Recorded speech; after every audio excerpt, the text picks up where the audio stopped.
क्या सहारा इंडिया निवेशकों के पैसा लौटाने का जितने भी रास्ते थे वो सब फेल होते जा रहे हैं? वो सीआरसीएस पोर्टल हो, सुप्रीम कोर्ट का रास्ता हो या सेबी का हो, ये तमाम जितनी प्रक्रिया थी पिछले 12-15 सालों से जो चल रहा है, सभी एक तरह से फेल हो रहे हैं। सहारा निवेशकों की चिंता लगातार बढ़ती जा रही है, इसलिए कि जितने भी रास्ते हैं उसमें ईडी से लेकर सीबीआई तमाम तरह की एजेंसियां उसमें लगी रही, सरकारें लगी रही, वादे करते रहे, सिगुफा छोड़ता गया, लेकिन जो निवेशक हैं उनका उम्मीद का दामन एक तरह से छूटता जा रहा है। इसलिए कि उनकी जो चिंता है उसकी चिंता का उपाय कहीं से समस्या का समाधान का मुकम्मल उपाय नहीं दिख रहा है, सिर्फ जो है चुनावबाजी और नारेबाजी तक ही सीमित है। अभी आप सीआरसीएस पोर्टल के जरिए जो पैसे वापस किए जा रहे हैं उसके लेटेस्ट डाटा दिया गया है, जिसमें कहा गया कि 7 मार्च को जारी किया गया है और उसमें कहा गया कि 40 लाख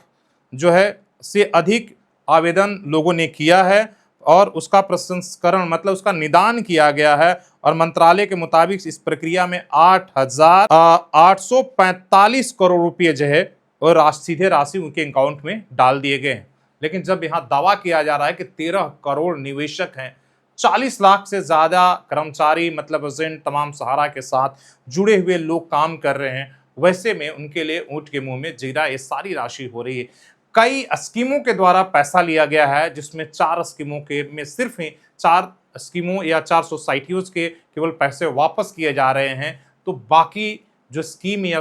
सहारा के जो इकाइयों में पैसा जमा किए उनका क्या होगा, इस पर सरकार के द्वारा अभी तक स्पष्ट जवाब नहीं आया है। ना तो सुप्रीम कोर्ट ने कोई अभी तक रास्ता दिखाया, ना सीआरसीएस पोर्टल के जरिए उन बातों को कहा गया कि जो अभी इसलिए कि जो पैसा भी वापस दिया जा रहा है उसमें 10,000, 20,000, 50,000 तक की राशि आ रही है। 10 लाख के 5 लाख से बढ़ाकर 10 लाख तक के दावे कर दिए गए हैं, लेकिन जिनके उससे भी ज्यादा पैसे हैं वो पैसा कितनी किस्तों में आएगा और कब तक इंतजार करना होगा। इसलिए कि 2023 से सीआरसीएस पोर्टल जो है अब 2026 हो गए हैं और अभी तक जो है जो आवेदक है उनकी प्रक्रिया जितने आवेदन कर रहे हैं उसमें से 10 से 15% लोगों का ही एक तरह से निस्तार हो रहा है या उनके अकाउंट में पैसे आ रहे हैं। तो ऐसे में सवाल ये उठने लगे हैं कि आखिर सहारा को बचाने के लिए क्या सहारा को जिंदा करना पड़ेगा, सुप्रीम कोर्ट हो या ईडी का रास्ता हो या तमाम जितनी जांच एजेंसियां हैं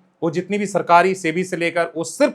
प्रक्रिया करके एक तरीके से कार्रवाई की प्रक्रिया करके मामले को सिर्फ उलझाती रही, उससे ना निवेशकों का फायदा हुआ ना सहारा का। ये तमाम सारे सवाल उठा रहे हैं, सहारा निवेशकों के द्वारा ये सवाल उठ रहा है कि भाई सहारा को जिंदा करने के लिए, सहारा के निवेशकों को पैसा वापस करने के लिए पूरी की पूरी जिम्मेदारी फिर से सहारा इंडिया परिवार को देनी चाहिए और वहीं फिर से सखा से ही पैसा लोगों को मिलना चाहिए। इस तरह के तमाम मूवमेंट चल रहे हैं और अभी भी एक बड़ा ऐसे धड़ा है जो मान रहा है कि तो ना तो रास्ता सुप्रीम कोर्ट से निकल कर आएगा, ना सीआरसीएस पोर्टल के जरिए होगा, ना कोई सरकारें निकालेंगी, ना ईडी सीबीआई निकालेगी, बल्कि रास्ता अगर न्याय मिलेगा तो सहारा से। लेकिन सवाल ये भी है कि आखिर सहारा की जिम्मेदारी लेने के लिए कौन तैयार है। आप देख रहे हैं कि जो उनका टॉप मैनेजमेंट है ईडी के चपेट में है, इसलिए कि उनके ऊपर भी तमाम तरह की उनकी भी नीयत अगर सहारा निवेशकों को पैसा देने की रहती तो इतनी बड़ी कार्रवाई नहीं